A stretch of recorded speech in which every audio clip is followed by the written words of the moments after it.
All right. You have some news? I sure do. Some news. I'm sorry. I'm so very sorry that you were not nominated for the inaugural Best Podcast Award for the Golden Globes. But this has been trending all day from The Hollywood Reporter. The Golden Globes Best Podcast category shut out Joe Rogan and other political podcasts online. Apparently, there obviously are huge, successful conservative podcasts like this one, Megyn Kelly Show, Ben Shapiro Show, and others didn't make the list.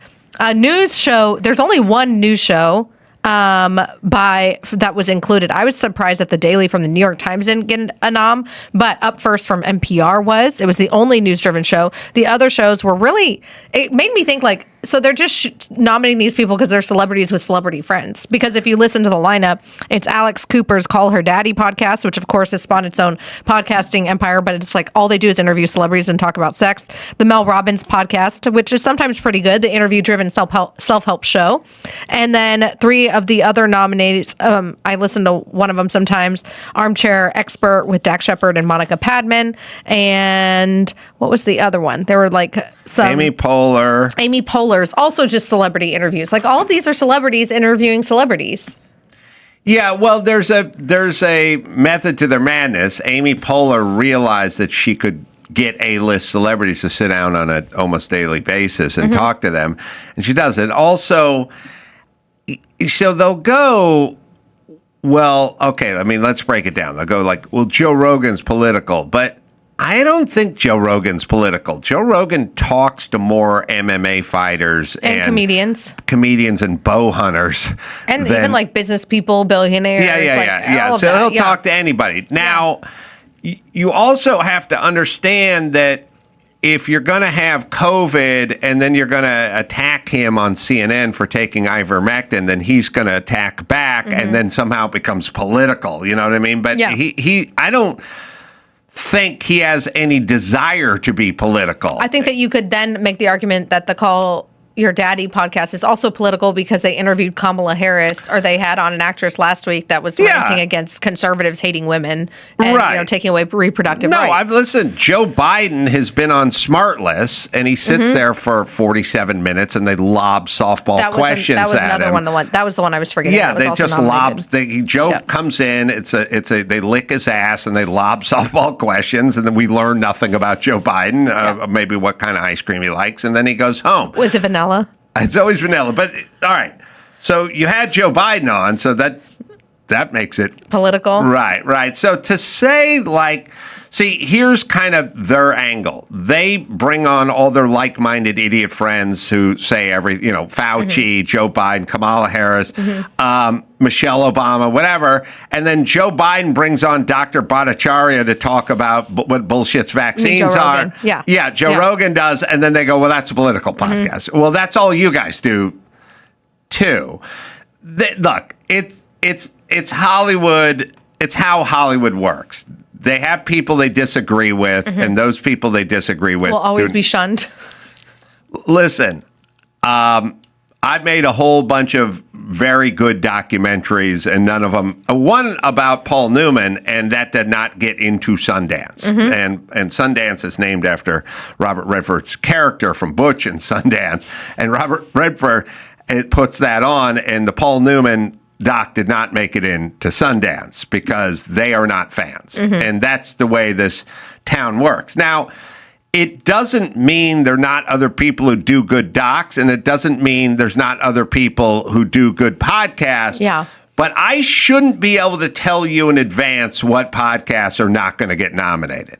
Oh, that's a good point. And I will know. And I know Joe Rogan, who's arguably the most important podcast ever, is not going to be in the 6 that are nominated. And I shouldn't be able to tell you that in advance. Ahead of time. I actually feel like podcasting is such an important medium, much like talk radio was and still is, but I think it's dwindling and that kind of audience has moved to podcasting, that there could be different categories, right? Like you could have like an interview category, a news and politics category, a comedy category, right? Because it's so broad. It's like they have all these different categories for TV shows and movies.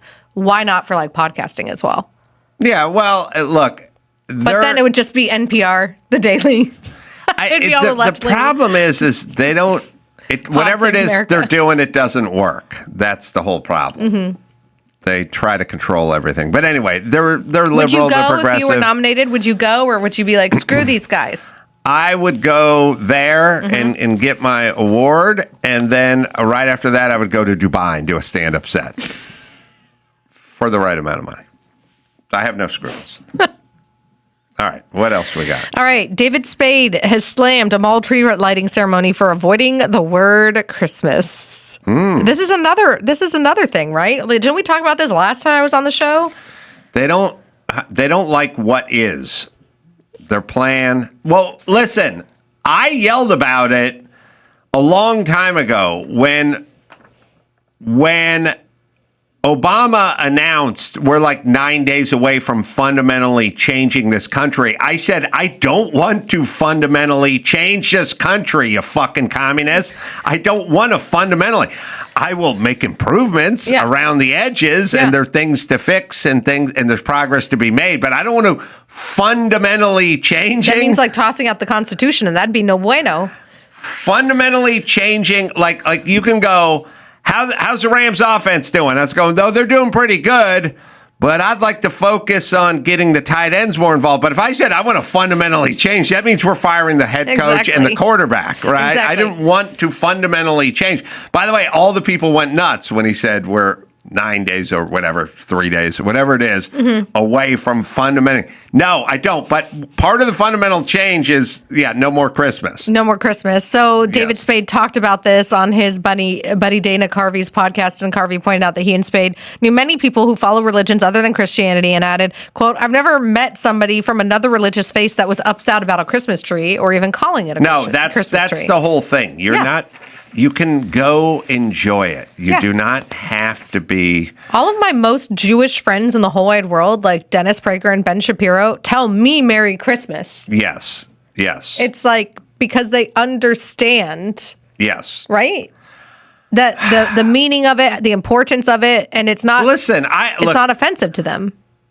If I go into a Mexican restaurant and there's a mariachi and sombreros and it's done up in the, festive whatever, I don't wage a complaint. That's the ambiance. That's their thing. Yeah. I entered their space and found it kind of enjoyable. Yep. And you can go down and watch a Christmas tree lighting and have nothing to do with Christmas and still enjoy it. Yep. You don't have to. And we're asked, basically, Whitey's asked to do that all the time. Like, well, in this restaurant, you eat with your hands and don't offend these people by not, I brought a fork, bitch, because I'm from the USA, bro. Like, your ass, okay, this is what they do. This is how you do it. And there's a part with the chopsticks. There's a part of it, right, but there's a part of it where you go, okay, that's kind of interesting. That's the music they play. This is their ceremony. It's the melting whatever. pot of America. Right. And so Christmas comes but once a year. So shut the fuck up. Except now it's early and earlier. I mean, I love me some Christmas, but it is like now we're getting decorations in September at Costco. I would never, here's my whole thing. I would never get involved with anyone's ritual and tell them to shut it down. Yeah. I would just either participate or not participate. I think the only time that you tell them to shut it down is if it's a ritual that's actually dehumanizing or physically harming somebody else. Like child marriage, for example. Like a crop duster at the Albertsons. Well, here's what I'm saying. I will tell you a fine example of how all this works. I don't know, Dawson, I'm going to ask you. I went, and you can look it up. Cal Berkeley. Okay. I went on their website once, and I looked under activities or student council activities or whatever, right? And it's like, what is on the docket? What's coming up? What do they got? And they have an Indigenous Peoples Earth Ceremony, a day of thing. And I was like, all right, well, I wouldn't be interested in that. And then after that, they had some, trans, whatever, lesbian, something event thing, gay pride, whatever. And I go, I wouldn't be interested in that.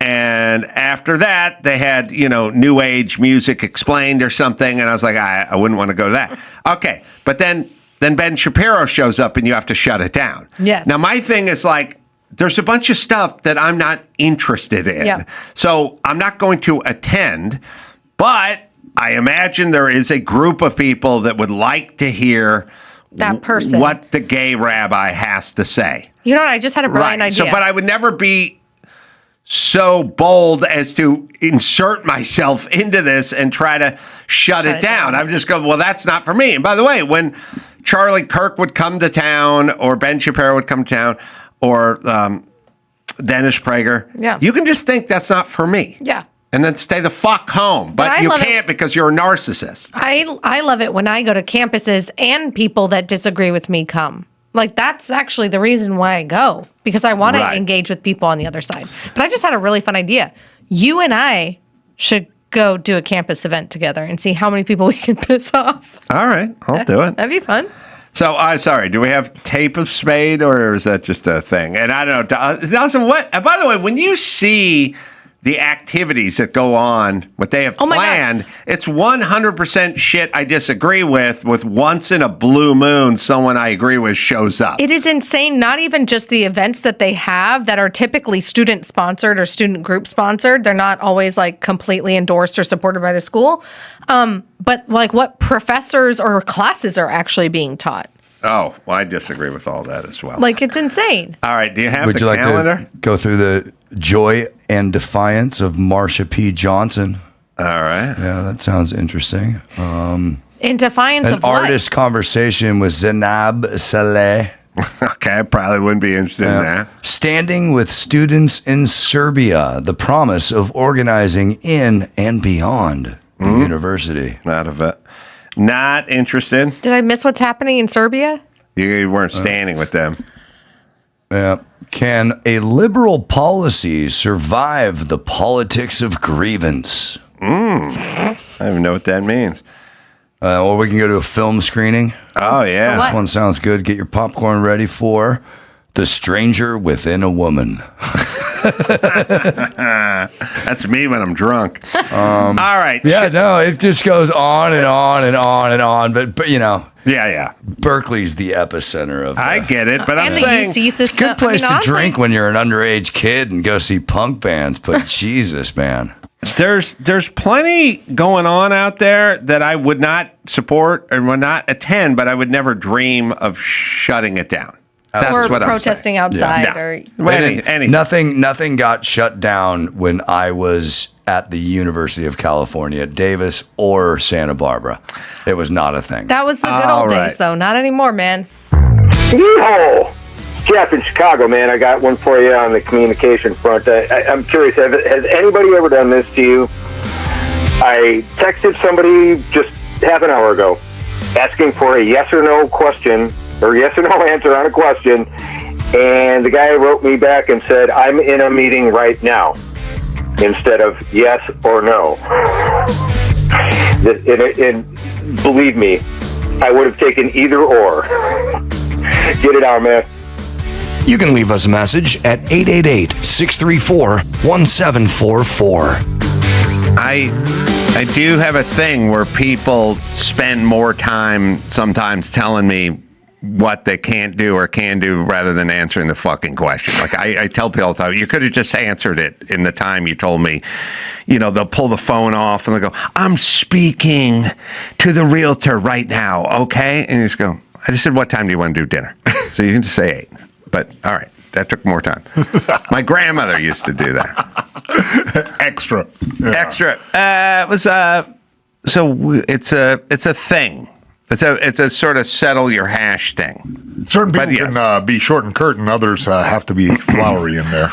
Well, I am short and curt. Like if I don't feel like our conversation needs to coast to a stop.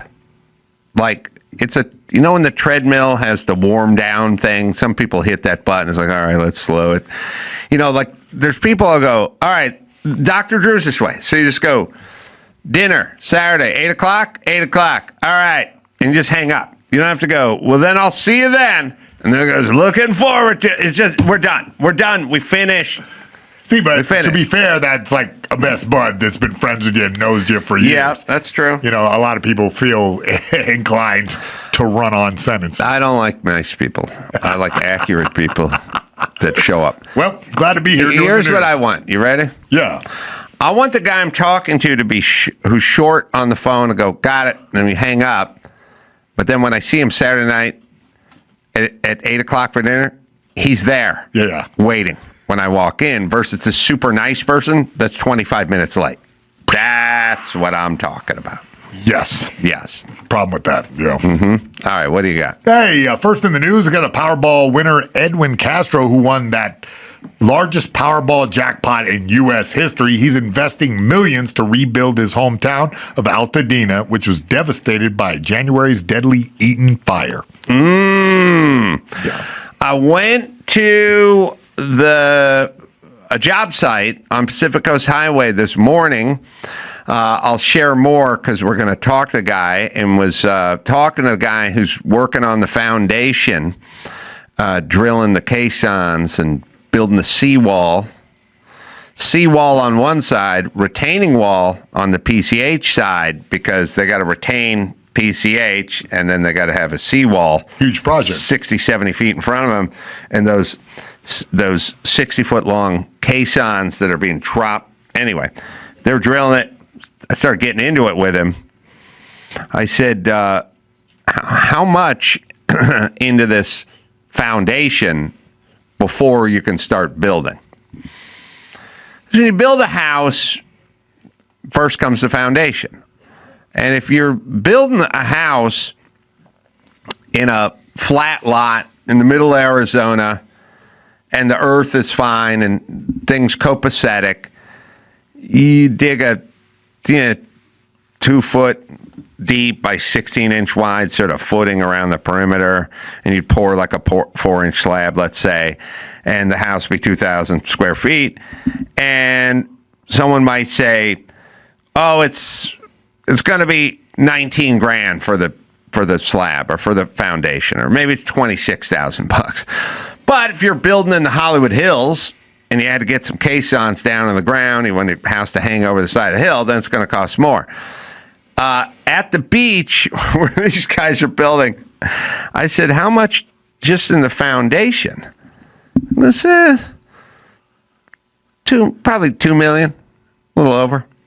You're going to bury over $2 million in this lot, and you won't even see any of it before you start. Indiana Jones can't even dig it up. Nope.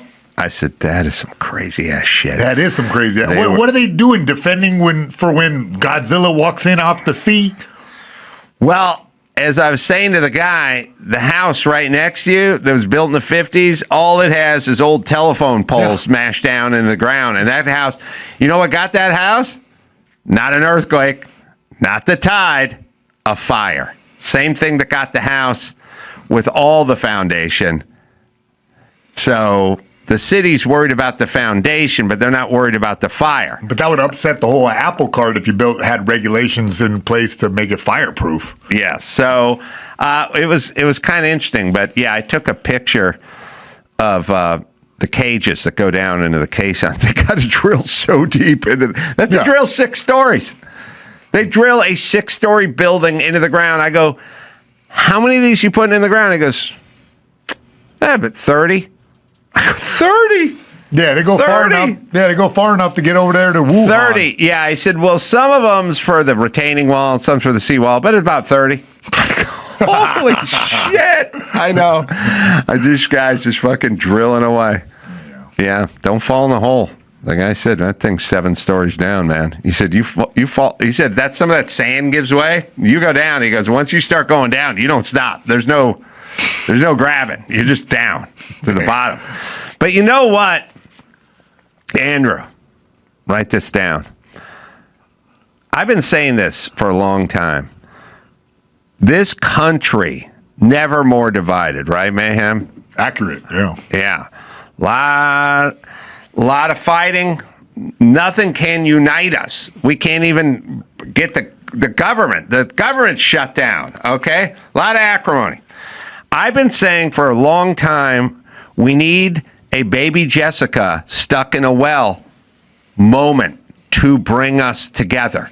You know what I mean? Like, you could picture Trump and Chuck Schumer sitting in front of the TV, just standing there like, will she be alive when and one arm goes around the other guy? Talking about the baby down the well, right? Yeah. Okay. I got a daughter too, man. That would unite. I was hoping for alien invasion. You know what I mean? Because we would be fired up. We'll argue. We're still arguing about that. But baby in a well, this country needs to be reunited with a baby in a well type moment. Okay? Now, here's the problem. We're fresh out of wells. We don't do a lot of wells anymore. But and we need it to be, it's got to be a white kid. You know what I mean? Sorry. Demographics. So we ran it through a filter. Yeah, blonde, we focus tested this. Everyone knows John Bonet's name, right? Yeah. Do we know the 2 million 7-year-old black kids that got hit with drive-bys in that same time? We don't know their names. Okay, so let's keep it real. We could probably figure out a few of them. A few what? Yeah. What are you saying, Dawson? A couple of charismatic black kids out there. Maybe a Deshaun in there. You don't know.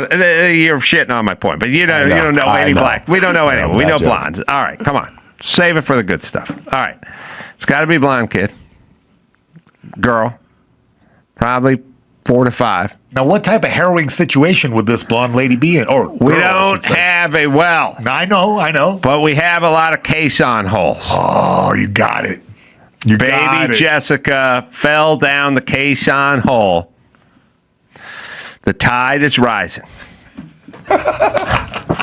By midnight, that tide is going to get up past that hole, and it's going right down into that hole, and baby Jessica's going to drown unless we get some sort of bipartisan help to get her.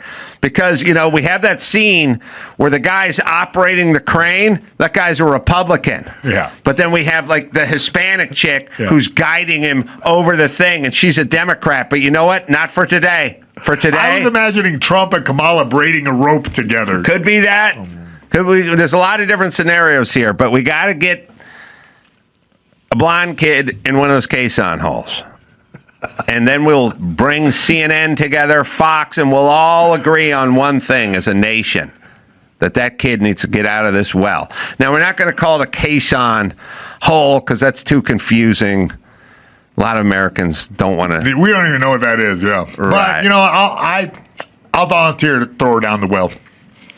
I mean, I'll get her. I'll have my. Yeah, okay. You get her down that well. I'll get her there. You get the Repubs and Dems together, all right?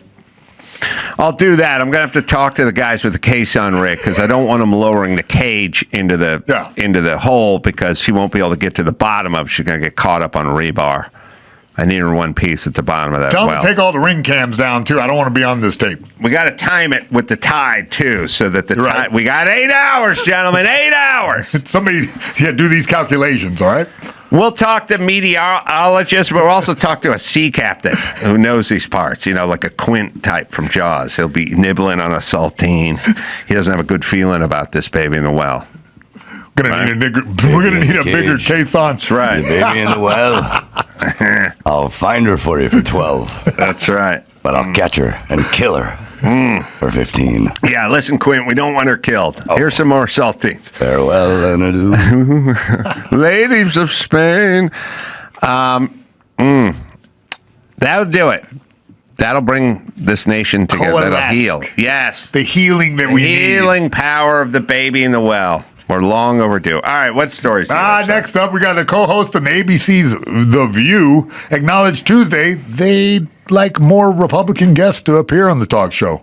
After actress Cheryl Hines, wife of the Health and Human Services Secretary Robert F. Kennedy, appeared on the program, the show's liberal co-host remarked that they'd like more guests that weren't aligned with them politically. We got a clip.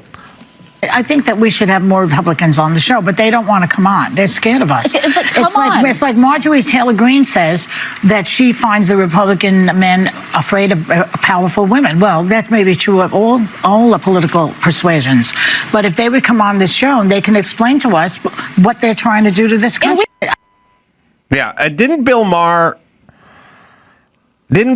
straighten this out several months ago when he explained, and there's a clip of it, that he invites Republicans to come on constantly, and they come on, and he invites Democrats to come on constantly, and they never come on. to be his guest as his show. It's a little bit about narrative control, I think. I think that they're constantly like obsessed with their image, so they have to have control of whatever narrative goes out there. Well, it's also most of the shit they're arguing is batshit crazy, so that's hard to defend it, and you can poke holes in it. I mean, that's when Katie Porter got busted because a reporter dared to do her job and ask a couple of follow-up questions, and she wasn't ready for it, and she didn't like it. I mean, listen, Gavin Newsom came on this show. I asked him 2 follow-up questions, and he fucking folded like a house of cards. So, no, they don't want to go to unfriendly places. They go to friendly places. They have friendly places. They don't want Ben Shapiro sitting in between them, schooling them up. It would ruin their week. Well, I mean, they just had Byron Donalds on the news, correct? I mean, on The View, correct? Like if just a few months ago. It's few and far between is what it is. What I'm saying is when they ask, they come on. She's lying. Yes, they don't totally ask. Lying. Yes, they don't ask. Sorry. Oh, we got the clip ready. Sorry.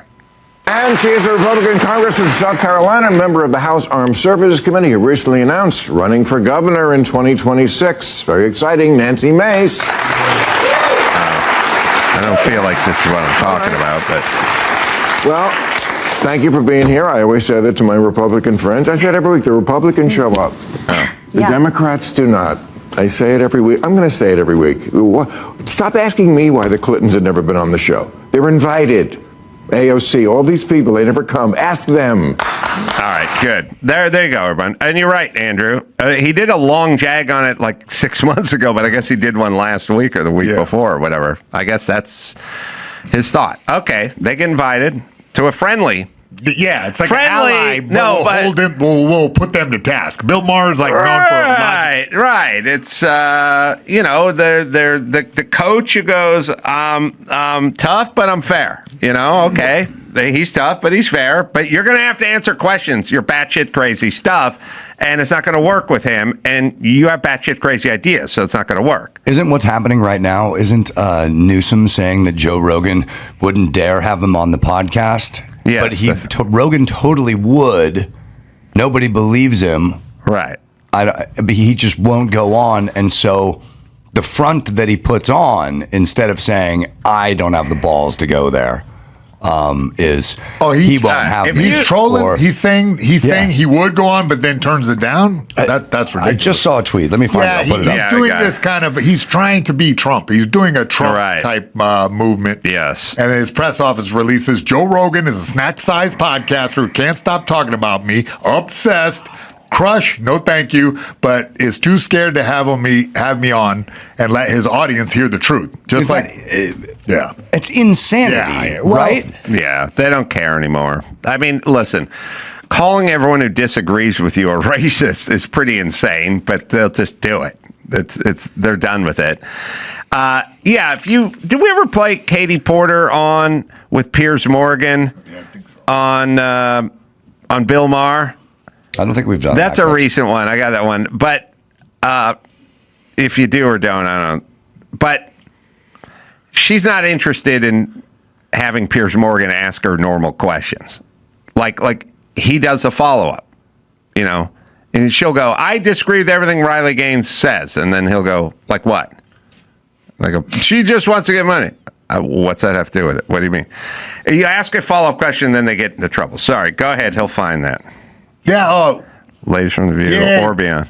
Oh, here it is. Here we are. Yeah. This is great. This bitch drives me nuts. She drives me nuts, and not because she's a cow. It's because she drove me nuts 6 years before this. But we should be able to have a civil debate. Nobody, including Riley Gaines, who I disagree with strongly, should feel What do you disagree with, out of interest? I think that it should be up to sporting bodies to make the decisions about who and how should compete. What has she said that's actually wrong? I think that what she has done is try to turn this. We talked about people, using things to kind of get likes and get clicks. All right, you can pause it. Okay, what has she said that's wrong?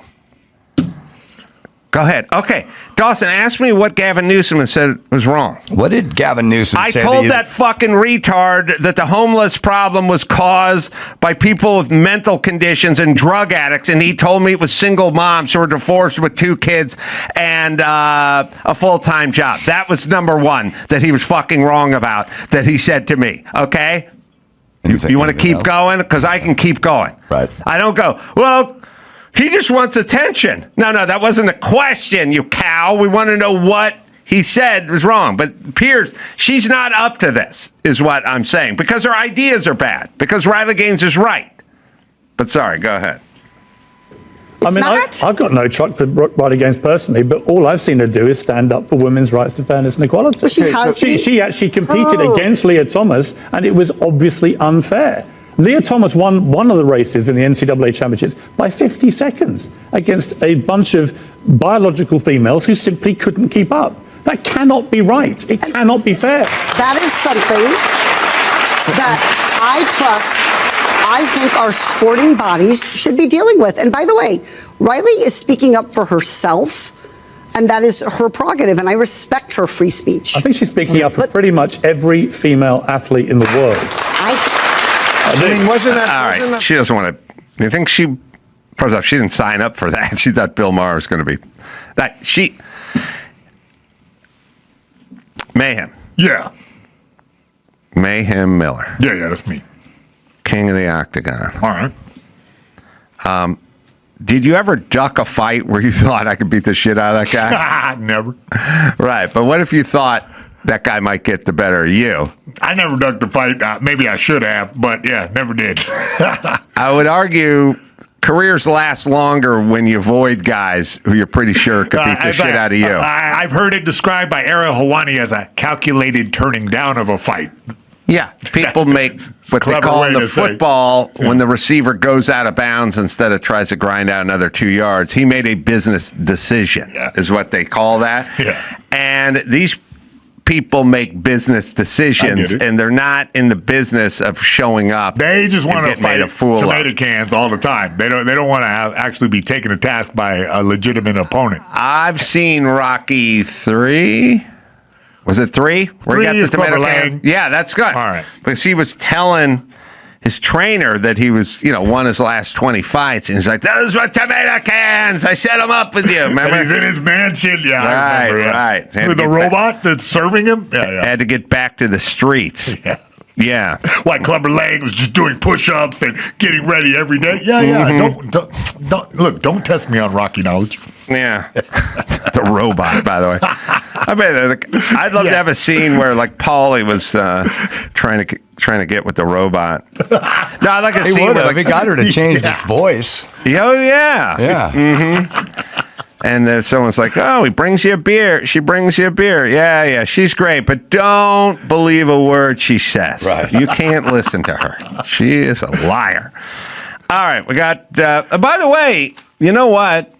As we're right off this subject, Brittany Force, who's a race car driver and drag racing, and this says rails. I understand it's all funny car and rail, Top Fuel, and we're going to find that out. Lots of records.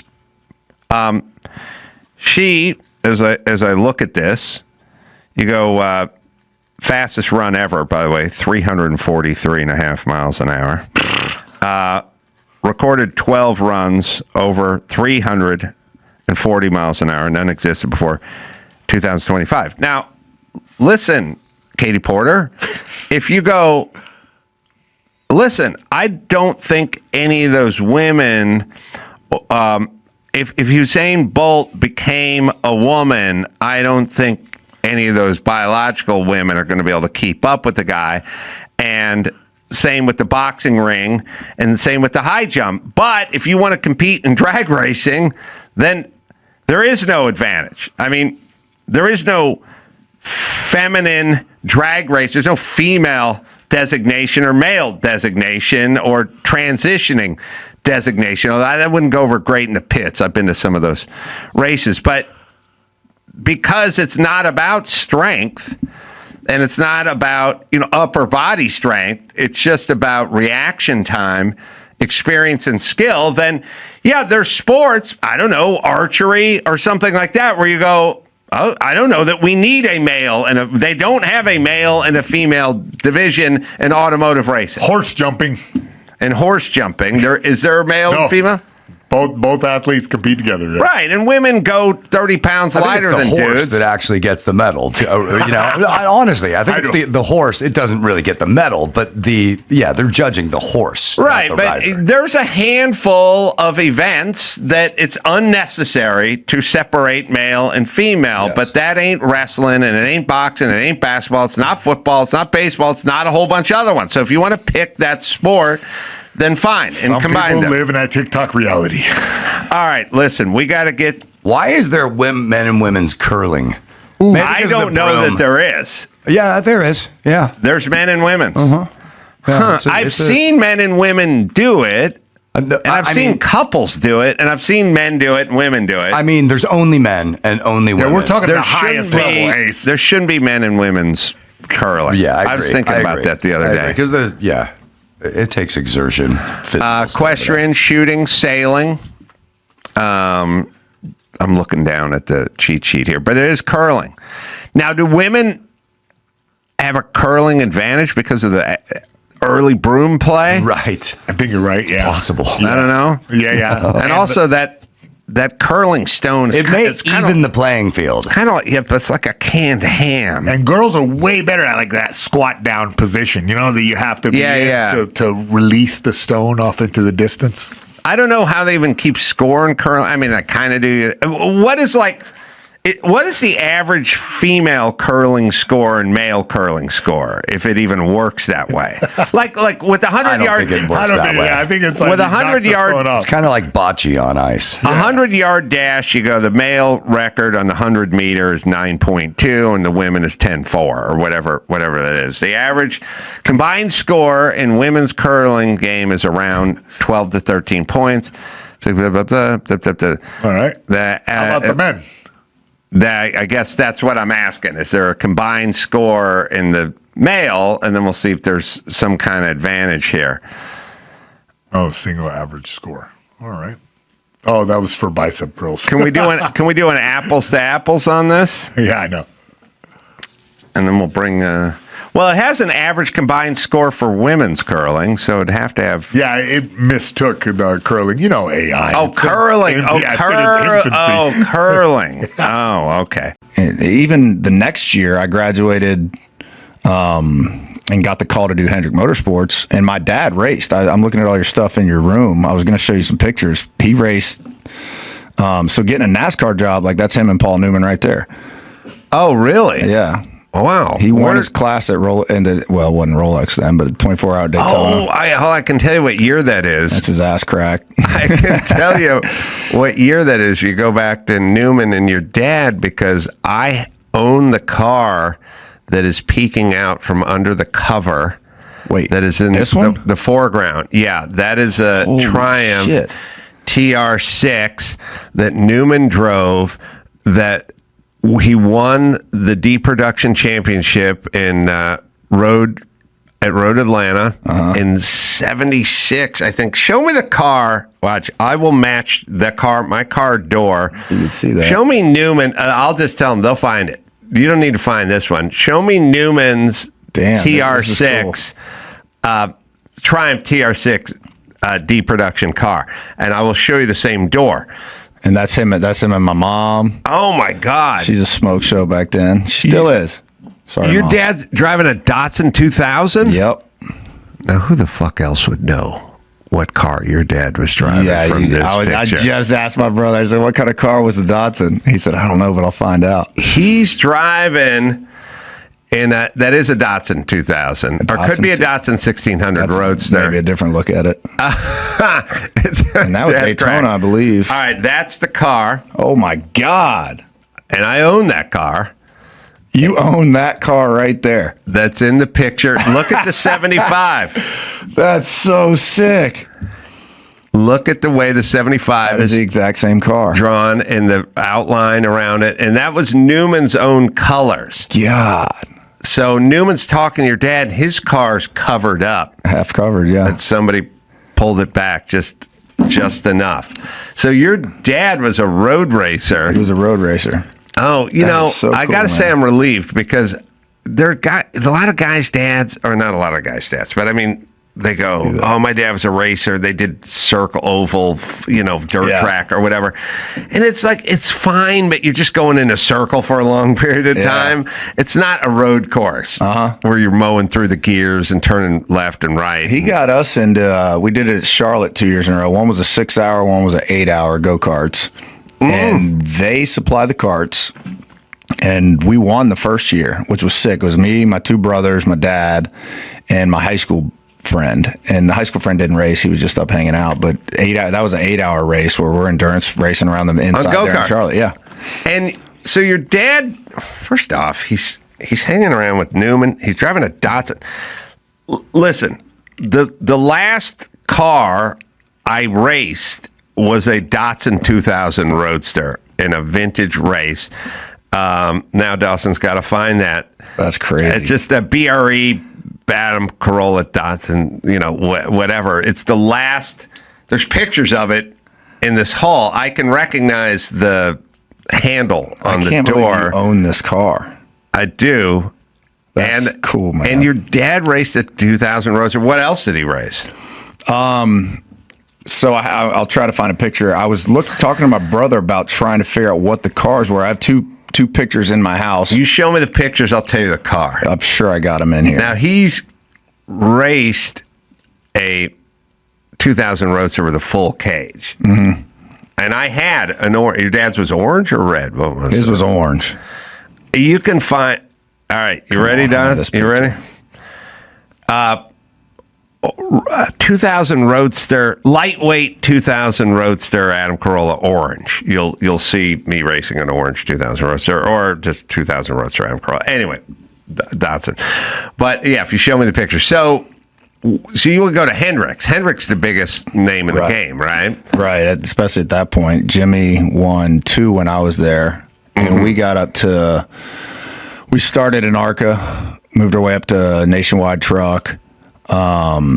And then within like 6 months, a couple of our guys on our team that came in were one was up on Jeff Gordon's car. Now all of them a lot of them are still doing it. I saw them a couple weeks ago in Nashville, a couple months ago. But I was half-assing it. I was still in that hate life mindset, which was so dumb because that was the job. Like my dad was still alive. He died when I was 22 that year. But if he would have been around, he'd been like, dude, what are you doing? Like, you can do this. You know you can be the best at this. And I was half-assing everything because every day I'd go back and go to the hotel and try to write songs. Right. I didn't like it. And it was the perfect job for a guy like me. But we ended up getting up to the Nationwide Series. A couple of guys were in the Cup Series. Are you a jack guy? Are you running the air gun, the impact gun? I was a jack man first, and then they moved me. When I started finally giving it my all. Oh, that's me in an orange. I've never even seen this picture, but that's a 2000 Roadster Datsun with a full cage in it, and then this is crazy. That's great. If you look at the door handle, it's the same. Yeah. It's the same. I found another one of this car. That's him and my mom again, but yeah, it's the same car. Oh, that's a 2000 Roadster. That one has flares on, but that is 100% a Datsun 2000 Roadster. God, Dad was a cool dude. This was my dad. Wow, that's a dude. But see, the thing that's weird is I don't picture him as a Datsun guy. I picture him as a Mopar guy or something like that, like American Muscle guy. I have a 70 Dodge Challenger that him and I dropped the 426 Hemi. That's what I'm picturing. That's where he got to. He probably couldn't afford it. I mean, he was broke back then. So, but he did win his class. I don't remember what year. It was 76 to 79, somewhere in there, that he won his class at Daytona. And so I remember being on a cruise. 24 hours a day. 24 hours, yeah. Won the class. It was one of those low classes. Yeah. And before it was sponsored by Rolex, when Rolex came around, we'd go every year to the Rolex 24-hour Daytona, every year. Wow. And that's where I was born. And he'd tow the car out there and do the whole thing? Before we were born. Oh, yeah, he worked his ass off. He knew everything. You and him could sit here and have a field day. Wow. And I wish he could be here right now talking about it. But he always wanted I was middle school on a cruise with the family. And he's looking at Daytonas in the one of the shops in like Turks and Caicos or something. And he was about to buy it. I'm fired up just because the only reason I liked it was because it was Daytona. That's where I was born. And didn't buy it. Ended up buying 2 cheaper ones to give one to my mom. So he never got a Daytona. And I wanted a Daytona my whole career once I finally had enough money. But at that point, to get one was really hard. 2000, I think I got this one in 2019. A Rolex Daytona, which is also a Newman. There's a Newman version of it or something. Yep. But this is the one I wanted because this of the black was closest to Paul's. And my manager knew that years ago and ended up giving me this right here in LA in Orange County 5 or 6 years ago. Wow. Or it was 5 because it was 2021. So 2021 he gave me this, so 4 years ago. And that's why I wear the Daytona, because my dad didn't buy one, and but I always wanted one. And it's kind of just a tip of that to him. What'd your dad do for a living? He was a residential contractor, so he built houses. Oh shit, man! I used to be a builder. You and him would have a field day, man. We would just sit there drinking Coors, talking about Datsun Roadsters and Paul Newman and framing. God, when I saw the Paul Newman stuff, I was like, "Damn, this is cool." Well, I got 14 of his cars. Fuck. And they're all race cars. And I made a documentary on his racing. Oh my God. And it's got all the old footage of him back in the day. Watch that. And he probably did a bunch of stuff. He raced. So they have D production, C production, B production, that's what you're talking about, different classes, So the Roadster may have been E production or D production, so Newman raced in all the different classes, so he was definitely racing with your dad. So this is one of the pictures I have in my room, and he's the 87 car right there. What's that? I had to zoom way in to get to it, but wait a minute, 87 or 87 in the back. The one I'm looking at right there? Yeah. Oh, that says 87? Yeah. Oh, okay. I was looking the wrong way. Wow. What? I believe that's a Datsun as well, but I could be wrong. What year is this? Do you know?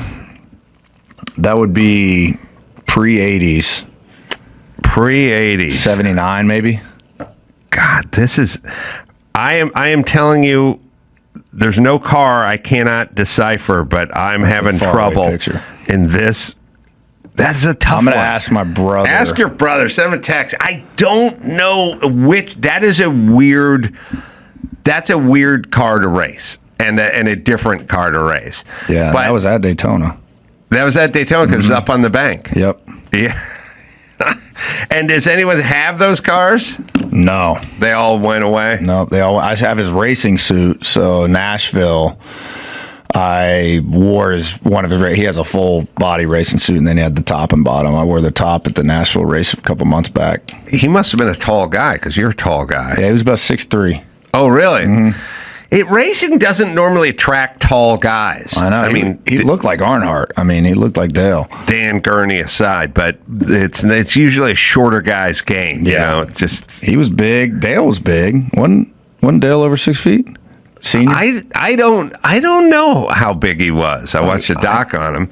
But so you were one of the earlier guys to go from football, where they started recruiting guys to be pit guys. Yeah, we were the first class that Hendrick ever brought in that was just focused on that. Like, we were the peons, didn't get any respect, had to clean everything, start from the bottom, but within 6 months we were doing really well.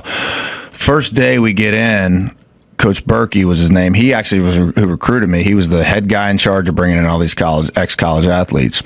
And he was a GA at Carolina when I was a freshman, so he was in charge of me my freshman year. And so he called me when he saw that I didn't get picked up by any teams in the NFL. and said, would you want to come work in racing? And I'm at Hendrick Motorsports. As soon as he said Hendrick Motorsports, I'm like, hell yeah, because I don't have a job. I'm just trying to write songs, but that wasn't going to be a career. So I immediately said yes, went and lived in a hotel room for 6 months to a year, working on that, just trying to work our way up. And we got really good really fast. Our first day we roll in there, Berkey's like, he said, all right, boys, taught us the basics, how to get it onto the car, get the jack, get the guns going, how to index a tire. And he says, all right, after about an hour, we're going to do a pit stop. And so the car rolls around. We have no idea what we're doing. Right. We had an hour of training. And I think the first stop we did was 3.5 minutes. And within 6 weeks, we were doing sub 14-second pit stops. Sub 14 seconds. And then all 4 tires? Yeah. And then you get down to that point, I think 12 to 13 seconds was unreal. Like, you get into the 11s, it was crazy. Now they do weird stops now. They've changed the way we did it. They did. I was watching a doc. I think it was Hendricks who was going to Le Mans. I don't know if you saw that doc. There's a doc. I'm going to ask you to look it up, but it's like America Goes to Le Mans or something. They ran a NASCAR at the 24 Hours of Le Mans. And recently. Like a stock car? Yeah. At the 24 Hours of Le Mans. I mean, it was modified. I mean, they dialed it in for Le Mans. But they ran it at Le Mans, and it finished, and it was the first time a stock car finished Le Mans. I can't believe it could go that long. And, well, I mean, however they build the engines, they built it for an endurance race and so on and so forth. Yeah. But they did a pit crew competition, and there's all these, Audi and Porsche and all these Le Mans, Ferrari, the perennial all-stars. And they did the pit time competition, and the NASCAR guys won it. Really? Yeah. That's cool as shit. They won it. You love the doc. I think it was Netflix. Dale Sr. 6'1", by the way. 6'1". Yeah, he's up there. So the doc was like America Goes to Le Mans or Netflix. Le Mans. Hendricks went to Le Mans, 2023. And I want to watch that because it's probably some of my guys. Oh, yeah. It's a really cool doc, and they did have a timed pit competition, a pit stop competition, and these guys won it. Probably because the endurance guys are, first off, they don't have a bunch of jocks, college players to deal with. They got Frenchmen, what I mean?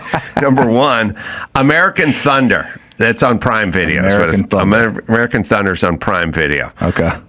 It's really cool. But so they've got a bunch of jacked jocks, going over the wall, but also they're doing endurance racing. They're doing 24-hour races and 12 hours of Sebring and 24 hours of Daytona. They're probably not. They're not doing as many sprint races, so it's probably a little. Yeah, we would practice every day. We do. When we first started, it was mornings, evenings, and like I said, we'd have to clean up after the Cup guys, just make sure all their stuff was cleaned up. And then we work your way up to the Nationwide and Cup cars. When I was there, it was 2009, 2010, and we won a championship with Jimmy both years. Hendrick did. Jimmy Johnson. I think he won 5. Yeah, I think he won 5 years in a row. Yeah, but it was like their shop. Everything they did was top level. Their shops you could eat off the floor, right? And they just had it figured out. NASCAR was changing the rules almost. It seemed like every year to try to get somebody else to beat Jimmy. Right. And he just kept figuring. Him and Chad Knaus. First time I did a pit stop in front of Chad, it was a nationwide race, and I think Ryan Newman was our driver. And Newman comes in, and at that point, I was indexing. I'd moved from Jackman to tire carrier. And is that what they call indexing? Yeah, insert index. But I slam in on the right side and perfect run around. I clip the wheel well on the left side as I'm going in, turns the tire. I'm jiggling it on there. It cost our team probably 2 seconds, and finally get it on. And I turn around, and Chad Knaus is standing right there with his arms crossed, just looking at me. I'm like, fuck. One time Chad comes and actually checks us out, And then Chad and I actually became close after that. So I just started picking his brain, and he was one of the best crew chiefs ever. We got the trailer for American Thunder, and see if you of all people are going to love this doc. But it's good. God, it's good anyway. This existed. Yeah. Le Mans is the biggest race in the world. It's a 24-hour race. It's about survival, pushing man and machine to the limit.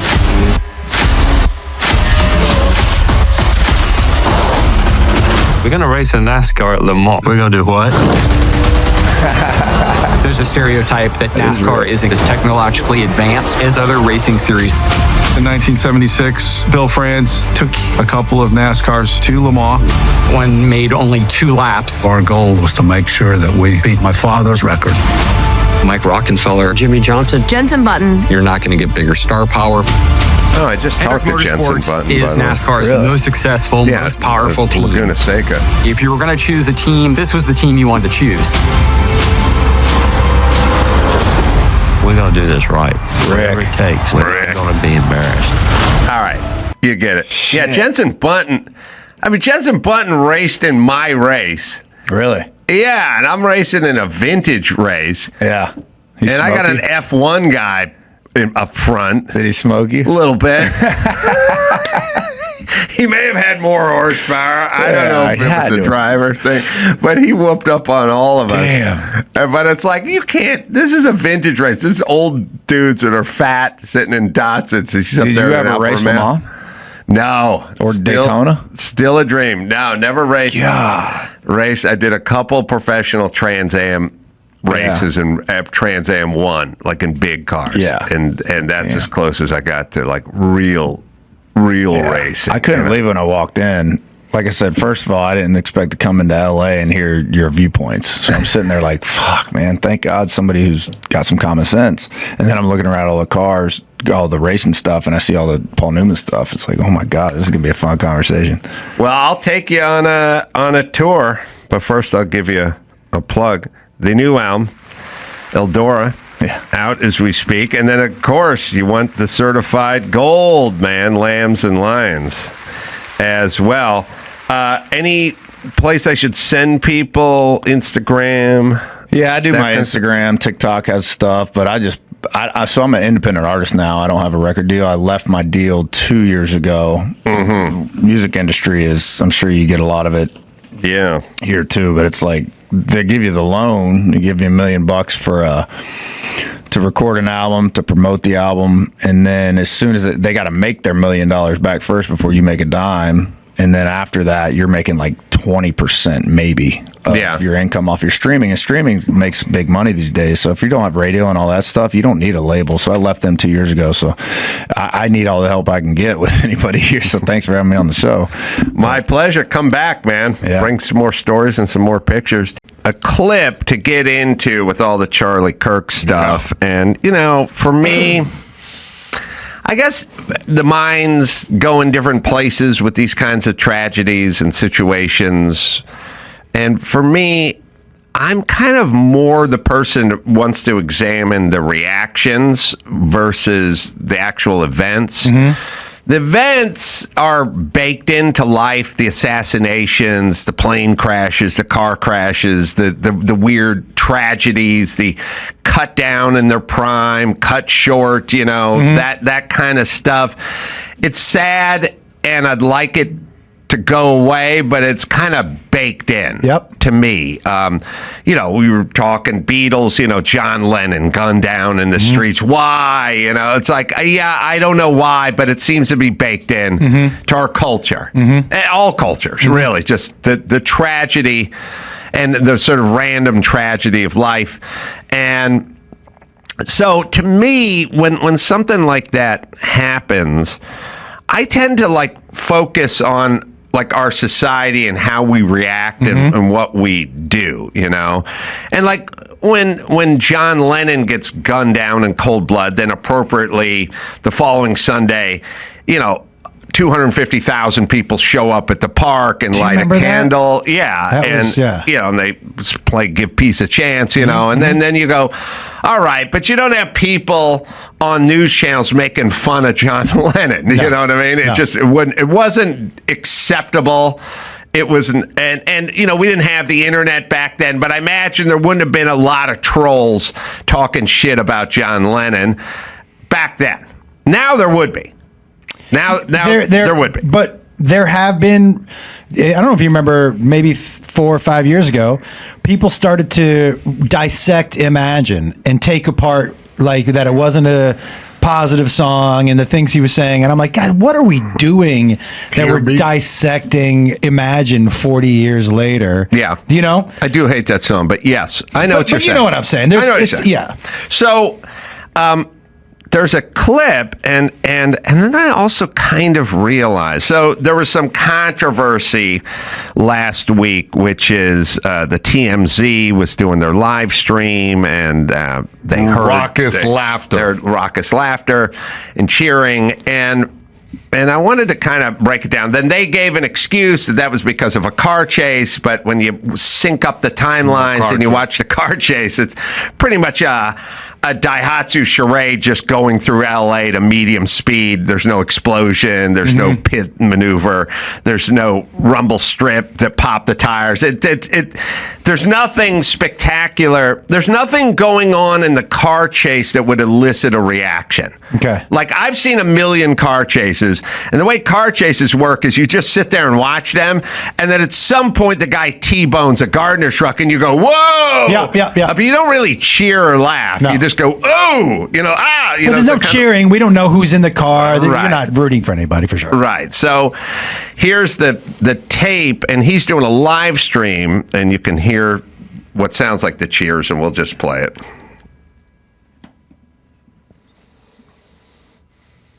Bit that the driver is so my playing guess this is cat and mouse we're going to game see with the an CHP, image which of this guy is so unusual to watch. possibly in the I'm next not 20 used to minutes. seeing The this news part of conference is these It's scheduled superimposed We're over showing a you car right now the chase. banner below. 3 You can see o'clock it started in in Utah Temple time, City, which is 2 and we saw o'clock that- Pacific. Go ahead. Phil. Well, I 5 wanted to o'clock let you know Eastern. that President Trump has said Charlie Kirk has died. Go to. All right, so there's clapping and cheering. Yeah. I'll show you the naked one without the car footage in it, but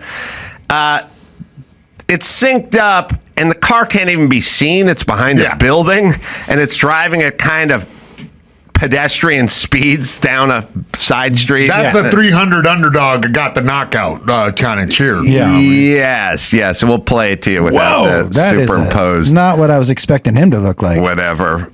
He's a lawyer. Sorry, here it is. A visual of the shooter if he's still on the loose because they want to find him. So I would think that that's one of the main reasons they're holding this news conference. So my guess is we're going to see an image of this guy possibly in the next 20 minutes. The news conference is scheduled for 3 o'clock in Utah time, which is 2 o'clock Pacific, 5 o'clock Eastern. Janet, go to. All right, so it's women. Seems like women clapping and hooting. Now I watch TMZ, and TMZ has the peanut gallery, and there's probably 15 to 20 people around, and there's like 1.5 conservative guys, and the other are just super progressive chicks. I mean, it's not a full 2. Yeah. And they're super. The chicks are super motivated liberals, and they're loud. Like they're like, what? You know, you can hear them, and so there's no doubt. And they said, they had to try to walk this back and say they were reacting to a car chase. Yeah. Women don't really care about car chases. They don't clap. They don't shriek. They're not that loud. They don't celebrate. So they were cheering the fact that Charlie Kirk had died. Okay. So then you go, well, what is it about that? Well, first things first, I don't think that women, and this is a societal thing, and it's what's going on now, and I've been complaining about for a long time, and no one will listen to me, and everyone thinks I'm a douchebag, but they're not as good at, Lady Gaga aside, the poker face. Like, if you said to one, if they had an arch enemy and you just told this woman, Veronica's dead, she'd let out a cheer just spontaneously. Like they're not that good at the keep it turned down. Their emotions are going to get out. So like a guy might think, oh, I'm glad Charlie Kirk is dead, but he wouldn't vocalize. He wouldn't spontaneously make that noise in a public environment. You know what I mean? So they reacted. And they're happy about it because they're very progressive and very liberal. And if you think Charlie Kirk is going to help Hitlerian guys seize power and become the president of the United States, then it would make sense for you to cheer on his demise. And I've said this a million times, and it's not an attack against those people.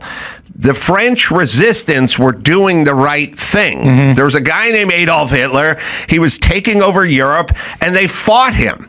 And they fought him by any means possible. They faked IDs, and they got outfits, and they forged papers and stuff. And we applaud it because we go, you're trying to stop this Hitler who's trying to take over Europe. Well, if you keep calling Trump Hitler, then the people that attempt to assassinate him or assassinate his lieutenants or his generals or the people like Charlie Kirk that were responsible for putting him in office, then it all tracks. It all makes sense to me. But listen, man, I would say that I am far right of Los Angeles, but I bet you I'm more left than a lot of people who listen to this show. And I really do consider myself somebody who lives in the middle because I'm somebody who's always thought if you have 4 years of Democrats, you should immediately then have 4 years of Republicans because that's what this country is. And people who live in a country, I feel like, need to be heard because when you're not heard and you're pushed underground, what happens?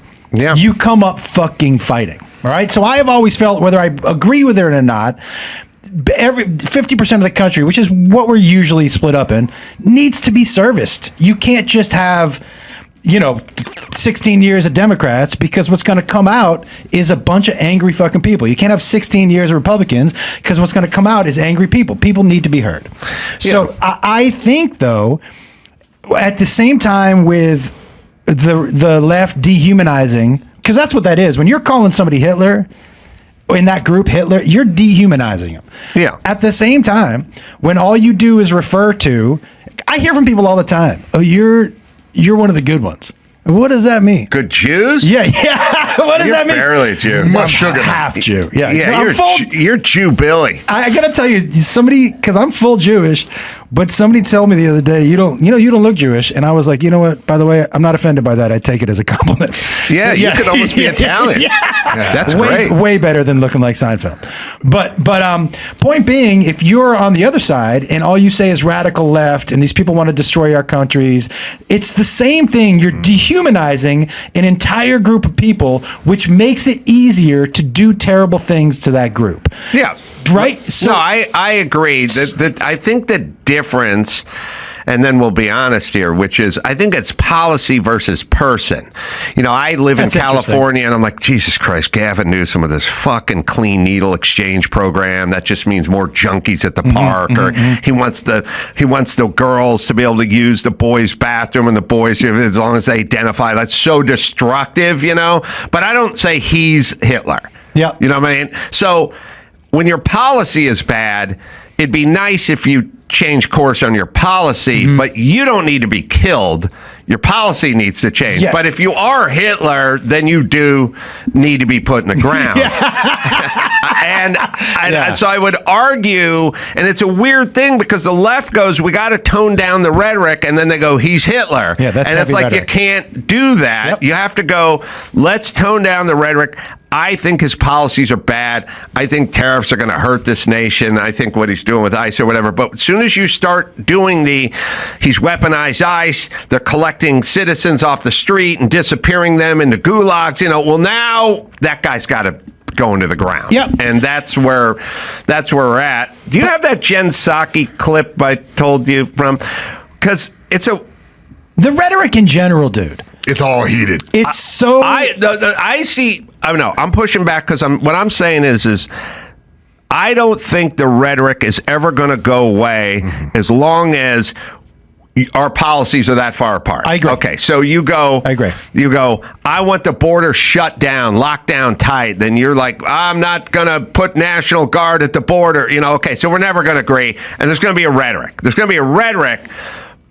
But the difference is calling somebody Hitler or calling them a dictator or whatever it is. That's who gets the sniper's bullet. The rhetoric and the disagreement and the I said good day, sir, and storm out of the building and stuff, that doesn't require a bullet. Hitler requires a bullet. Yeah. That's the thing. And if you're using logical terms, anybody in the War Department of Hitler, like any of the lieutenants or any of the folks that are behind him or trying to get him elevated, need a bullet as well, and that's the problem we're at. So here's the problem. Jen Psaki is up there talking to astronaut Kelly, and Trump releases a statement, and Trump basically says what I'm saying, which is you can't keep calling these people this and not expect attempts to be made on their life. It's not only is it logical, but if it's true, then it is a patriotic move to attempt this. I mean, Hitler. We don't look down at the guy who tried to blow up Hitler with the attaché case and Valkyrie with Tom Cruise. I mean, that guy was a hero. Worst accent ever. Right, but a hero for trying to do that because he was Hitler. Yes. Well, if you believe this, then it's almost a duty, is what I'm saying. I hadn't thought of that. Yeah. I don't think they believe it. I think they say it and a handful of people believe it. But we'll listen to Jen Psaki here. But he put out a 4-minute video, and I'm not going to play the video. I don't want to play the video. But there was a line at the end that I think I just wanted to raise and read. At the end of this 4-minute video, he says, "For years, those on the radical left have compared wonderful Americans like Charlie to Nazis and the world's worst mass murderers and criminals. This kind of rhetoric is directly responsible for the terrorism that we're seeing in our country today, and it must stop right now." And obviously, there's a lot of rhetoric that is problematic. A lot of it is coming from one particular side and from one particular building. But what can be done? I fear when this is an escalation already in less than 24 hours of this shooting. Yeah. Right. All right. So she's calling it an escalation. I have a question, though, okay? Right. But you can, I'll just say this, like you can go low IQ Jeb Bush or sleepy Hillary Clinton. You don't need a bullet for sleepy. Agreed. You need a bullet for Hitler. I agree. And he's saying, stop calling people Hitler. That's what's causing this. And she's going, what's with the rhetoric? Why is that rhetoric? Let me ask you a question. And I'm curious what your honest opinion is. Why do you think the Charlie Kirk story, I mean, honestly, one of the reasons it's never going to go away is because we all watched it. And so that makes it so much more prominent in our brains. But why is the Charlie Kirk story bigger than the kids who died in the high school yesterday or the senator who died at her house in Minnesota?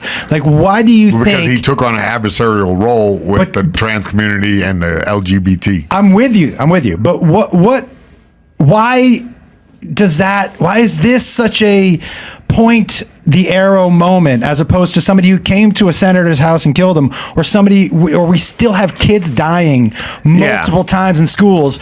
So like, it's such a crazy thing to me. And by the way, nobody should die for having different opinions.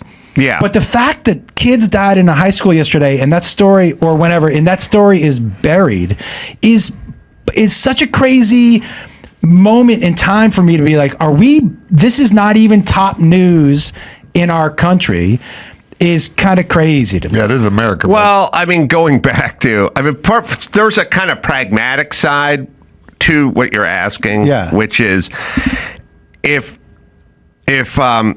George Clooney dies on vacation in Mexico, it's a bigger story than Judge Reinhold dying on vacation in Mexico, just because that's who we are. Right. And you go, well, they're both actors. What about Judge Reinhold? One's more, on the tip of people's tongues. People know, like the senator and her husband and the dog or something. Like, it's horrible, but I didn't know her before the news. South So there's Park like just lambasted him in a recent episode. the South Park did. Oh, Charlie Kirk. Yes. Oh yeah. Yeah, because Cartman So did a whole. because There's he's- an element of, Got it, of that, and I think that's always going to be a well-known person versus 12th man on the NBA team. Right, sort of. When Michael Jordan goes, it'll be a bigger deal than the ginger who's schooling up guys at the bar. I can't even remember his name. And the fact that we had 6 different angles of it and all that shit. And and he's a meme, like an active meme. He has been for years. Also, I think at age 31, his potential, like a lot of people said, he would have been the president at some point. Yeah. So like it is a little bit of that. If you had a time machine, would you kill Hitler kind of thing? Like if you were super hard left and you bought into Charlie Kirk being Hitlerian and evil and racist and homophobic and stuff like that, then he could be the president in 20 years or 18 years or whatever it is. Yeah. So now we're dealing with that.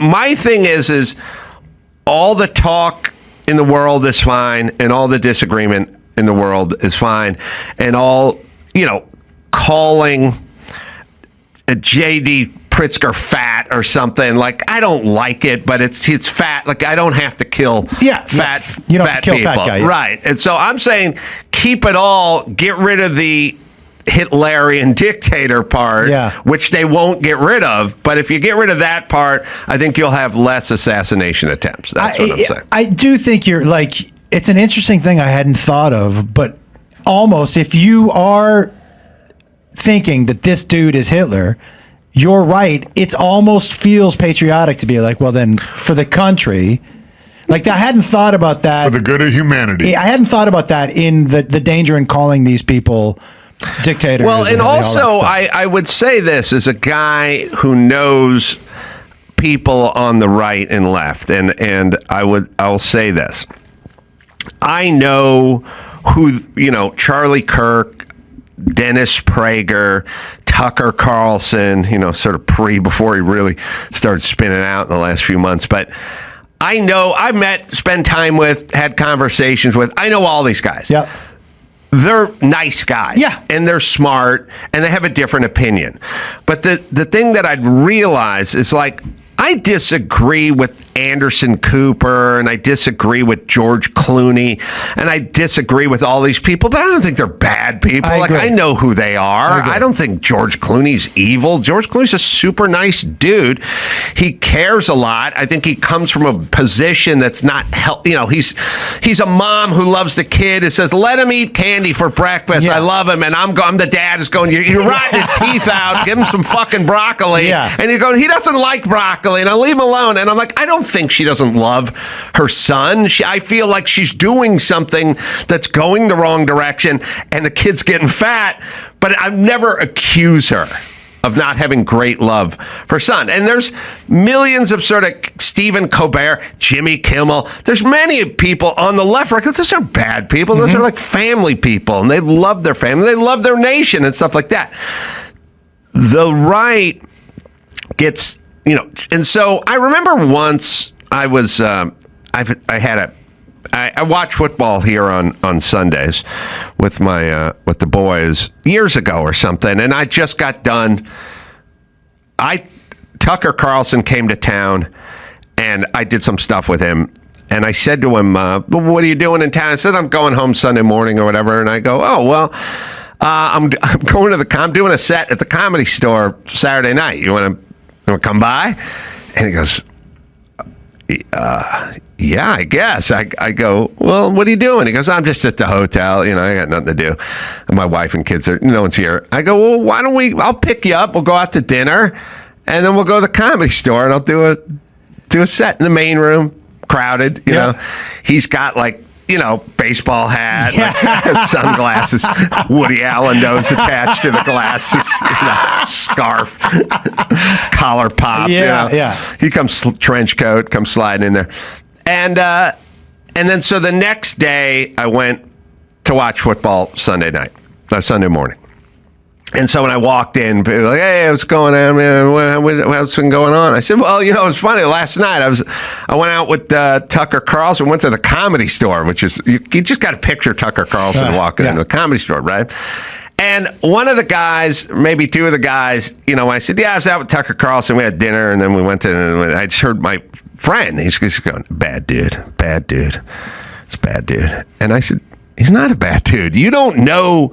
By the way, you have a cartoon version of him that MSNBC stuffs up your fucking ass. You don't get to know any of these people. You don't know who Charlie Kirk is. You don't know who Dennis Prager is. You don't know Tucker Carlson. It's Sean Hannity. You don't know who any of these guys are. You just think they're evil. And if you're evil, you got to be stopped. Yep. And that's part of the problem. What do you got for news then? Here's the news. This is news to no one in this office, but the pastor shocks congregants by revealing himself to be transgender. Oh. Tim Dillon's hard. Oh, man. The guy looks like Tim Dillon. Well, it's actually... Sorry. Keep going. Sorry, Tim. Mm-hmm. Do we have a clip of it? Oh, yeah, we have a clip. I'm waiting Are my parents okay with this? Absolutely not. They texted me this morning and they asked for me to tell you all that they do not support me and that they have chosen their convictions and their beliefs over supporting their child. Sort of a pat-to-pat situation. Mm-hmm. It's nervous when there's a special announcement from the pastor. I'm not leaving. Hold on to that. I'm going to hold you to it. So, rarely do I did not get into ministry to talk about myself or my personal life, but sometimes there are things that happen in a pastor's personal life that is going to find its way out into ministry. And so I am inviting you to join me in a season of creative transformation for myself, and I think for all of us. Imagine, so I get to announce with joy that I'm transitioning. I'm affirming and saying to all of you that I am transgender.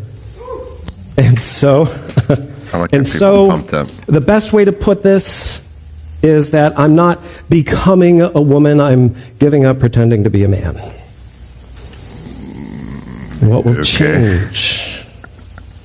Thank God you have never chosen me as your pastor based off of my appearance. Oh my God. Amen. All right, pause it. I'm telling you, if you are going to transition, you want to be one of those little Thai boys, right? But you don't want to start from... You're saying Lady Boy draft, top pick is Thai girl, boy, Thai lady boy. All right, I'm picking up what you're putting down. What I'm this saying is the defensive end and the 42nd end. I get it. He's a femme boy, but he's a beefy one. You don't want... Well, how would I describe him as a male? So between Tom Arnold and Tim Dillon and then the big gay guy from Modern Family, like somewhere in there. Yeah. That's a tough transition. Definitely bear vibes and trying to go straight to Twinkie. Yeah. Twinkie. All right. Sorry, that was a slip. Yeah. Well, yeah, tough. It's a tough road to hoe. I'm not going to church. I can't imagine how much work. I am way too lazy to molest back that priest. Yeah, I cannot switch. I can't even. Do you know? I was talking about it with Jay Moore the other day. Like, if I come home from filming something and I have makeup on my face, I stand in the bathroom and go, yeah. I got to use soap. Oh, my God. And then as part of me start weighing it out, like, just go to bed. Well, you get shit on the pillowcase. Yeah, I know, but with the soap and everything on I'm so fucking lazy that I could not be applying makeup every day and wiping it off and squeezing my shit into Maybe if I had lava, I could have done a better job. All right, let's talk about important things. I want to show you a clip. I took film there's a job. The only work that's going on all of PCH and all of Malibu. I went and filmed it today. I was listening to Trump give his presser, and he was talking about pile drivers going all night. He had like a boner about it. He was so excited about it. Listen to this guy. Listen to this guy. Okay, the last guy, brain dead Joe Biden, never stopped talking about racism and baggage fees for black people and knee room and whatever. I don't know what the fuck he was talking about. This guy, you don't think he's a builder? This is him talking. That was mistreated. The White House. And now it's being given love. And we're building one of the great, I think, maybe the greatest ballroom. We needed it for 150 years. They've been asking. You see the trucks and cranes and excavators in the background. And you hear them, and every time I hear them, I love the sound. To me, I love the sound. I wouldn't say my wife is thrilled. But she hears pile drivers in the background all day, all night. They go till 12 o'clock in the evening. Day, night, pile drivers. Darling, could you turn off the pile drivers? Sorry, darling, that's progress. But all right. By the way, lady, hey, could you stop this stuff? Guy, no, it's progress. We need to build shit. Sorry, ladies, we're building stuff. All night with the pound drivers. All night. Sorry, we're building shit. Yeah. That's what we got to get back to versus, I don't know, a seat at the table, good vibes, nonsense, non-talk. He knocked the whole damn house down and rebuilt the whole thing. It's wild. Fucking pile driver. Wild.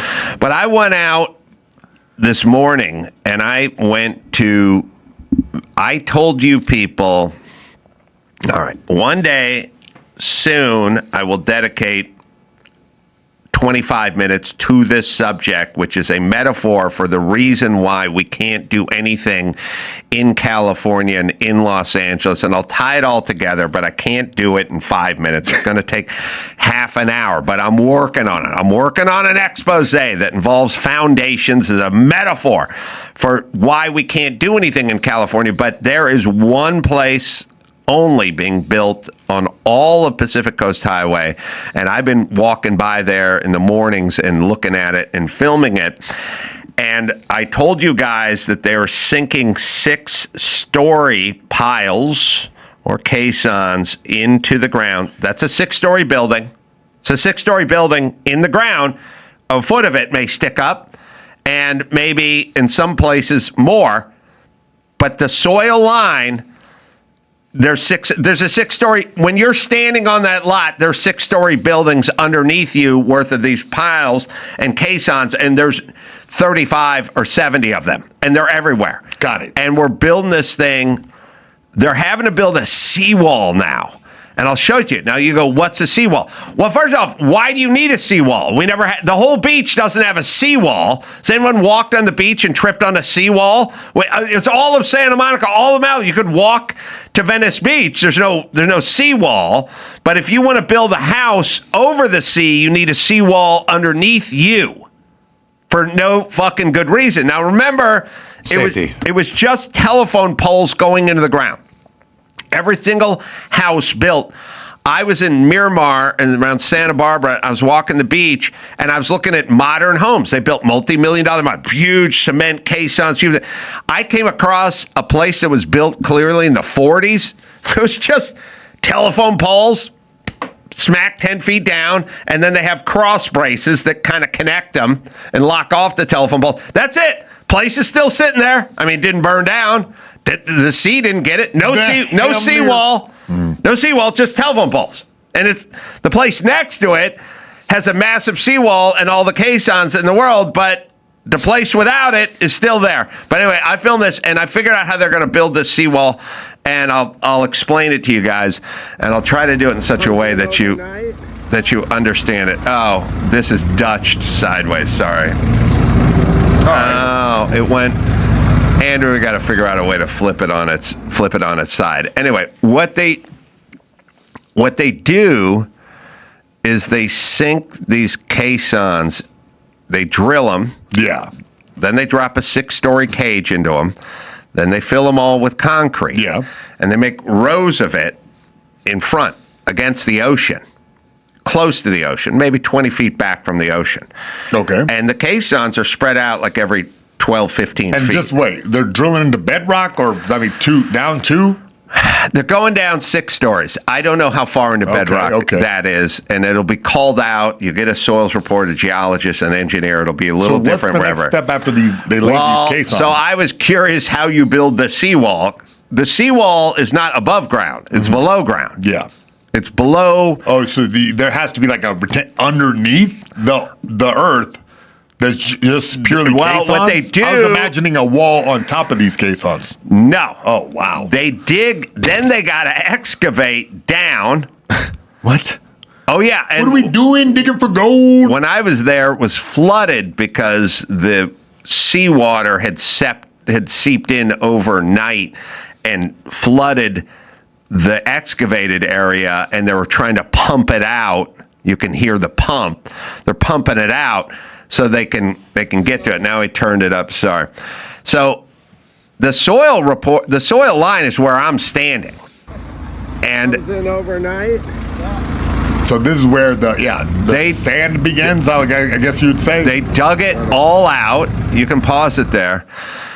And the ocean is right there. Yeah. And so they go down, and what you're looking at is water at the bottom of this pit that they're pumping out. Underneath sea level. So what they have to do, because I talked to a guy, I guess you can play it out. Talk to him off camera. So they got all these. This is the one building. This is one house. This is one small house. There's going to be $2.5 million into the foundation. You won't see any of it. They got to build a seawall on the seaside. They have to build a retaining wall on the highway side. These are millions of dollars. It's going to cost to put a fucking house there. It's all in the name of safety, except for there's a house. The pier up the street is just on telephone poles. It was built in 1902. So it's still there. What are you in favor of, and why is it like this too? Like, why? It's just all up to code. This is the new code. Okay. What people don't realize is safety can destroy society. We fucked up every kid in the name of safety because of COVID, because we had a whole bunch of people announce if one person dies, that's one too many. All right, you shut down schools, you fucked up kids, you got them experimental vaccination they didn't need. Your safety shit. Okay. Add. They keep adding, and it's all in the name of safety, but at some point it becomes cost prohibitive. It's too expensive. And the reason we can't get low-cost housing here is because there's so many fucking regulations that we can't do it. So people say all the time, they go, $680,000 for a 400 square foot box for a homeless? Why does it cost $600,000? It's not like the Mexicans that are building it get $700 an hour. They get $30 an hour. The same as they would get in El Paso. It's all the fucking regulation. And by the way, the commercial builders go, I'm out. I'm not doing this. It's too expensive. And so's everyone along PCH, except for this one place. So here's how they do it. Are you ready? I'm ready. I'm going to treat you like a set. You'll be a lay person. Oh, well, Listen. I am ready to get laid.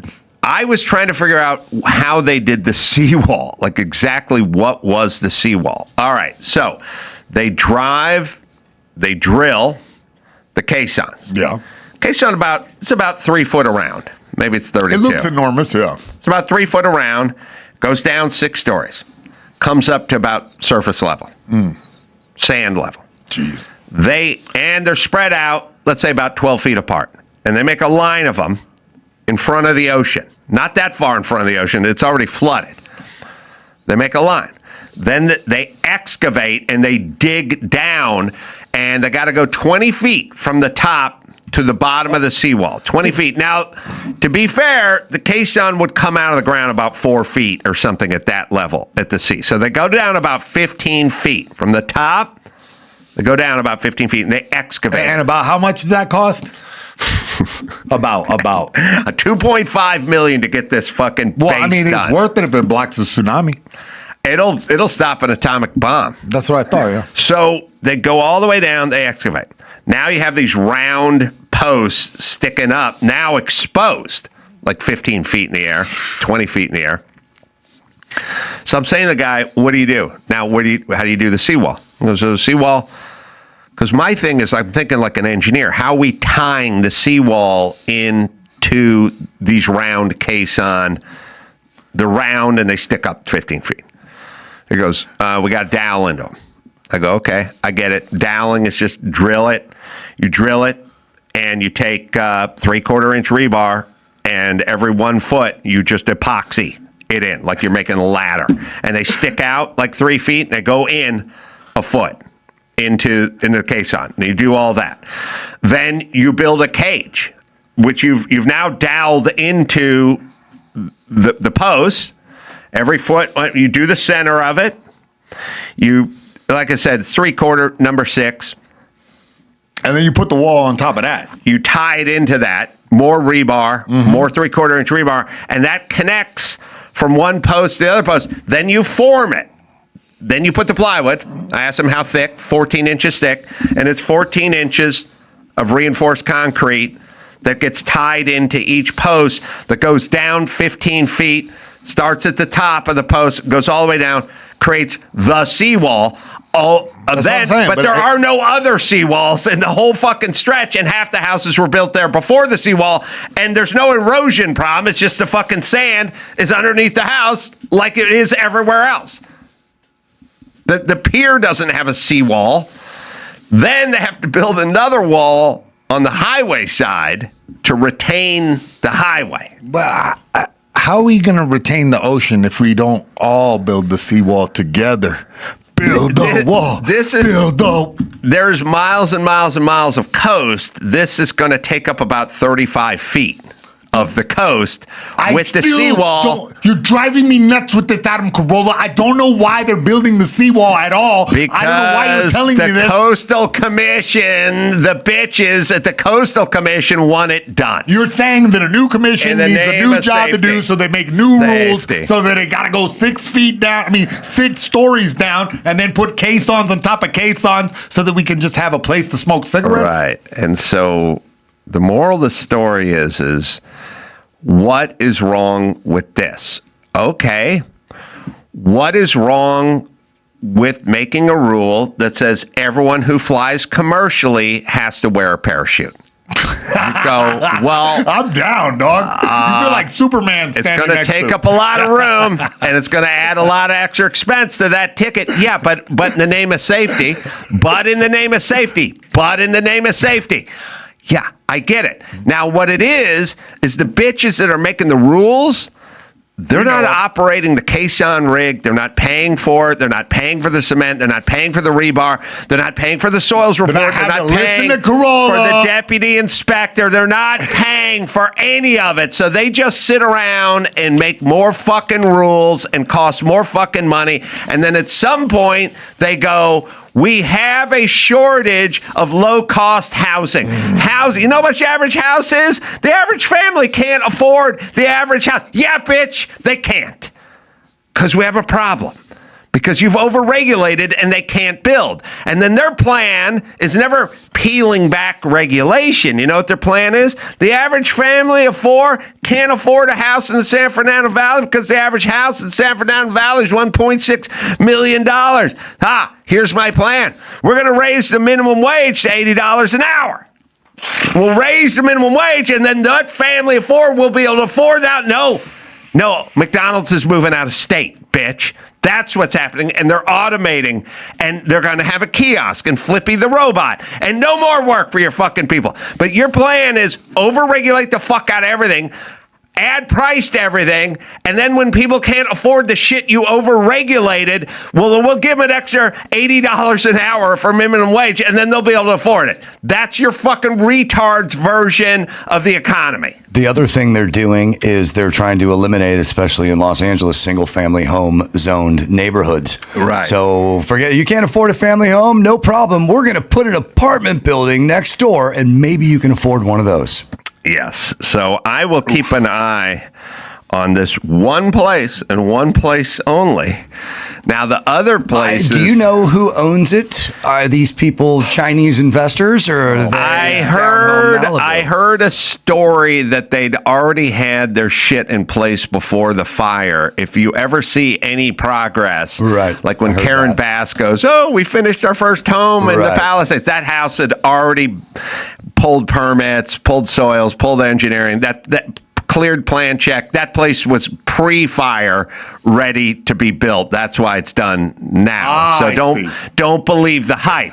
There's one property in all of PCH that's being built on. There's a story. And the story is they probably pulled all the permits and did all the stuff and were moving before the fire. And then the fire came in, did them a favor, took the structure out, and now they're going because there was nothing else. And the other thing, there's a wall in the Palisades that somebody graffitied on, and it said, like, "Thanks for taking my house, Karen Bass," and that thing promptly got painted over. But all the other places on PCH, that shit's tagged. It's all tagged. It's been tagged. I took pictures of it months ago. Nobody's coming in and cleaning that up. I did it, Dick. So Karen Bass did not dispatch anybody to clean up all the shit along PCH. She did dispatch someone to clean up the sign criticizing her for the Palisades fire. That one got taken care of. Yes, it's like my house now, Mayor Bass, and it's somebody stenciled it. Straight Banksy. Right, and that is Banksy-esque. And then they just went and cleaned it up.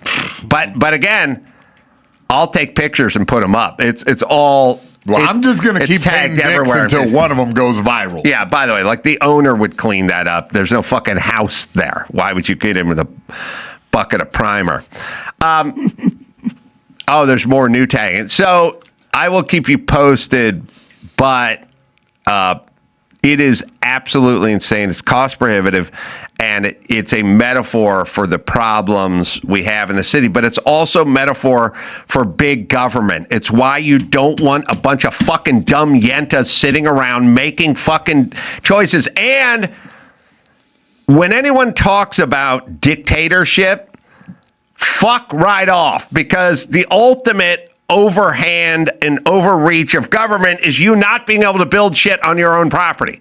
You understand? You got to ask them for permission, and you got to put $2.5 million into a seawall before you can begin framing that house. And they don't look at that as overreach of government, but they do look at Trump rounding up illegals as overreach of government.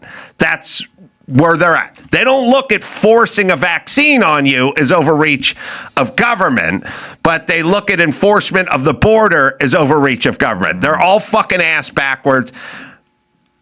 It's got to change, man. Yeah, it's like a softening of the culture.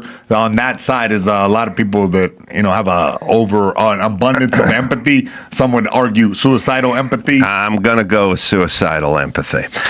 All right, Mayhem, I'm gassed out now. All right, I know you God got bless stories, you. but I'm Thanks tired. for that. Hey, Santa Barbara this weekend. My daughter and her friends are coming out. Everybody, that'll be this Friday. Santa Barbara Comedy Club. Then Saturday, me and Jay Moore, Dos Lagos Amphitheater out here in Corona. And then it's off to Florida. Doing good there. I think some tickets in the Miami Improv. A couple shows each night. December 12th and 13th. Mayhem, what do you got? Yeah, I got Thunder Studios Lights Out promotion. We'll see you guys there this weekend.